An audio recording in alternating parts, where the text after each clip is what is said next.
Another beautiful morning in the Sierras. Perfect day to talk about chinking. So I did a video a couple of years ago when we decided to give the outside of our cabin here kind of a refresh, and all these horizontal split logs had bark siding on it. And up there, it's always remained pretty strong on both ends. But over time, especially down low where the snow piles up, and the snow can pile all the way up to that roof, which is 20 feet off the ground, it started busting off and looking like hell. So we essentially peeled and scraped it all off. But that took away the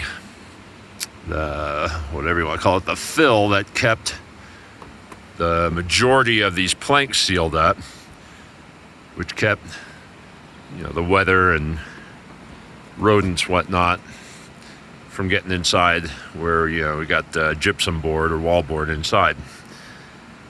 So we decided to put this chinking product, and this is something from Shashco. And you can see there's a bit of give, but they say it has 200% stretch to it, or the ability to expand 200%. And so far, 2 winters in, it's holding up extremely well, especially where we got it good and thick. And it's at least a 1/4 inch, if not a 1/2 inch deep. Obviously, some of these gaps were huge, and we had to use backer rod, which is a foam core type tube. Looks a lot like a pool noodle. And some of them were actually that big, 2 inches around. And others were, I don't know, as small as a pencil. But you can see the variability there.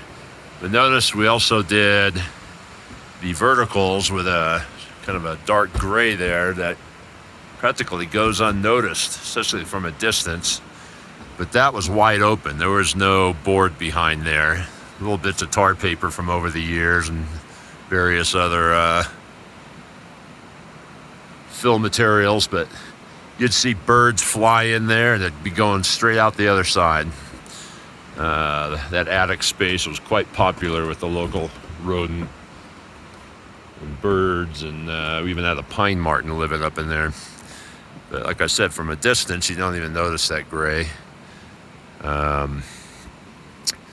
The beige or sandstone type color does show quite well, but it's a nice compliment in my opinion.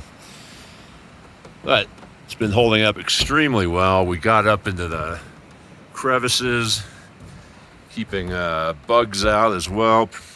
We've noticed a lot less rodent activity, especially when we open up in the spring, where it normally looked like Chippendale had a rave party going all winter. Now we're seeing very little to no rodent damage. But for my tile and grout friends, you can see some good flecks right there. This is a cool product to use when you got a lot of freeze thaw going on. We actually use this at the Minnesota Ronald McDonald House to fix an issue where the concrete subfloor was expanding quite a bit, going up and down, and the matching tile baseboard was just bouncing all over the place essentially throughout the year, and the grout was falling out. They had tried some different silicone and latex type products, but everything was falling out.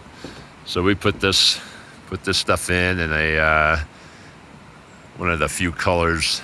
I don't know, they got 6 or 7 colors, but their gray offering was close enough. And so far, so good. So there's a little bit of a shine to it, but down there on the floor, no one's going to notice that. But definitely has the look and feel of sanded grout. Shashco products. I think they do some other grout and mortar related stuff. Anyhow, just a quickie. I think we did 140 40-ounce caulking tubes. Get this whole project done. Well, time for breakfast and a nice hike around the lakes today. Over and out.